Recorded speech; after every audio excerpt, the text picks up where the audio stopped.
Yesterday, LeBron reflected on his time with the Heat and what it meant to his career, saying this: "I think I would still be at this level no matter if I would have came here or not. Let's not get it twisted. The 4 years I was here, it was amazing. I loved everything about it. Love this franchise. This franchise is top tier. It's one of the best franchises in the world. But as far as my career was going to be my career as far as individually, because I know how much I put into the game. I know how much I strive to be as great as I can be. As far as what I was able to learn here was second to none. That's for sure."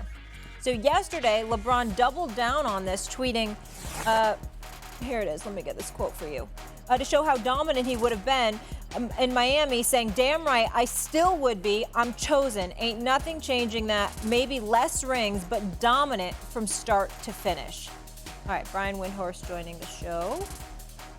Windy, your reaction to all of this. Good to see you. It was so fascinating to me that Stephen A. was talking about this yesterday from his college campus, Molly, because both what Stephen A. said yesterday about LeBron needing Miami and needing Riley and Spoelstra and Wade, and what LeBron said, I think they're both right. Because LeBron has described being in Miami like a college experience for him. It was 4 years long. And when you go to college, why are you different on one end than you are when you come in? Is it because of your professors? Is it because of the mentors that you get, the older students that you start working with? Is it because you're older? Is it because of your experiences? The answer is, it's all of it. Absolutely, it was all of it. LeBron definitely grew immensely. The difference between the 2011 finals version of LeBron and the 2013 finals, that's the Dallas finals and the one where he led a Game 7 victory with one of the most clutch plays of his career down the stretch against the Spurs. The difference in those 2 years is really where LeBron James became the true legend that he was today. I don't know if he had stayed in Cleveland or if he had gone to New York or if he had gone to Chicago, whether he would have had that same arc. But I know Eric Spoelstra made a huge difference in the way he approached the game and the way the team was designed around him. To this day, some of the concepts that Spoelstra put together for his team are used on LeBron James' team. I know Pat Riley's perspective and his viewpoint on the world made a difference in LeBron. And I also was there and watched LeBron go through a huge renaissance where he changed his approach, particularly in the playoffs, to really fine-tune his mindset, to change the way he performed under pressure. What Stephen A. said yesterday about LeBron failing and not being ready in 2011 was accurate. But by 2013, he was a killer. And so that right there really makes both of you right. And I think that is, both things can be true in this world. I don't think so. I respect where you're coming from, Wendy. You know how much I respect your basketball knowledge. The Rich Pauls, the Maverick Carters, and others of the world who are obviously in his camp and incredibly biased, but they should be. They don't get what I'm saying, so I have to temper my point. Sam Tanucci, our exceptional producer, just feel free to put the ticker tape. Because, see, I have to preface comments, dog. I don't know if you've seen this. Let's put it out there. LeBron James, great father, great husband, great director, great businessman. The director, businessman, extraordinaire, media mogul, the whole bit. LeBron is all that in the bag of chips. Okay? I mean, everything. I pay homage to this brother. Incredible role model. We will miss him. I'm sincere when I say this. We will miss him when he is gone. The brother is that special. What I'm trying to say is I'm rewinding the clock. And a lot of people want to sit up there and diminish the impact of Pat Riley. Fine. What I would say to you is, from an organizational perspective, in terms of establishing who's in control, and y'all can leave Wendy and Doggy up there so I can look at them, in terms of understanding what control and culture is, here's why Pat Riley's impact can't be ignored. It can't be ignored because of what LeBron James had to depart to go to Miami. You didn't have that level of structure in Cleveland. You know I'm not lying about that, Wendy. Dan Gilbert and the Cleveland Cavaliers organization was not Pat Riley and the Miami Heat organization. Of course, D. Wade was the catalyst. Of course, he was that dude. We understand that. But in the end, you can't take away what structure and culture Pat Riley established long before LeBron James ever arrived. That's point number one. Point number two, remember, Wendy, the first year LeBron arrived in Miami, who was beside him every press conference? He wouldn't sit down and talk to the media by himself. He was so psychologically warped that D-Wade had to be by his side. Part of that was they were trying to keep them from being pulled apart by the media. That was a defense tactic by the organization too. That was a tactic. Okay, time out. I know that's what they say. I'm aware of that, Wendy.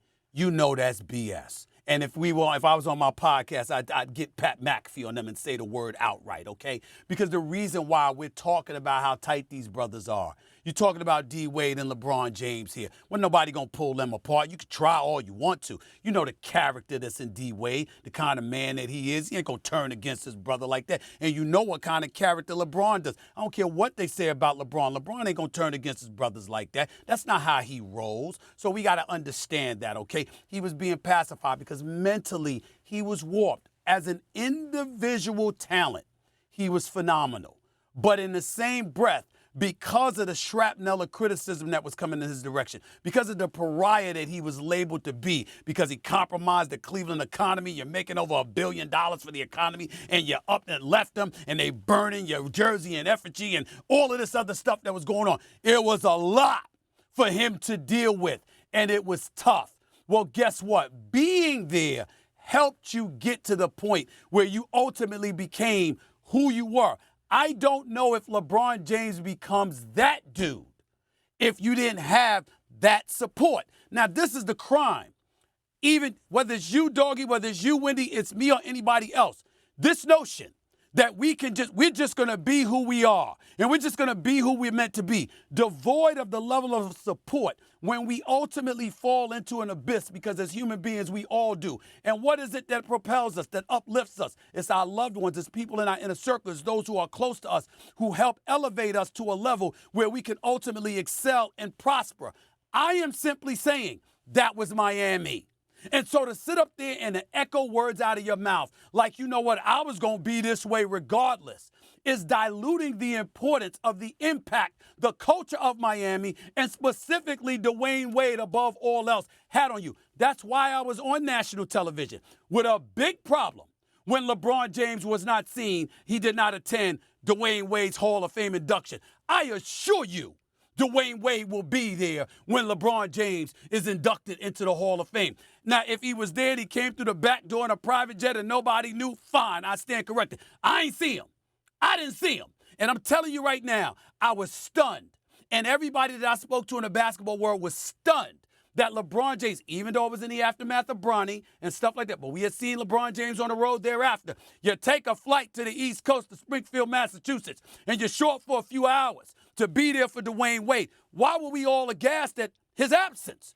Because it's Dwayne Wade, that's why. Because we know what Dwayne Wade did for him, that's why. It was Dwayne Wade that told him to be a leader. It was Dwayne Wade that had to remind him of his greatness. It was Dwayne Wade that said, yo, I ain't the best player on this team. I need this to be you. We can't win without you being you. Because he wasn't against Dallas. That is a fact. And there's no crime, nor is it an insult in telling LeBron James, yo, bro, we appreciate your greatness. We know you all-time great. But he did carry that team later. You're right. We're not saying Dallas, he didn't. We're not saying he didn't. Yeah, and that's what I'm Mad saying. Dog, you get in here, and He then did. I've got something to say, Stephen A. Go ahead, Mad Dog. Well, number one, he did not resurrect, forget Miami, and forget the people who are in basketball. I'm talking about the average basketball fan, Chris Russo. He did not resurrect his image until he went back to Cleveland and won a championship there. That's when LeBron, all things were forgotten. Because I hated it when LeBron went to Miami to join up with Bosh, and don't forget Bosh, to join up with Bosh and Wade.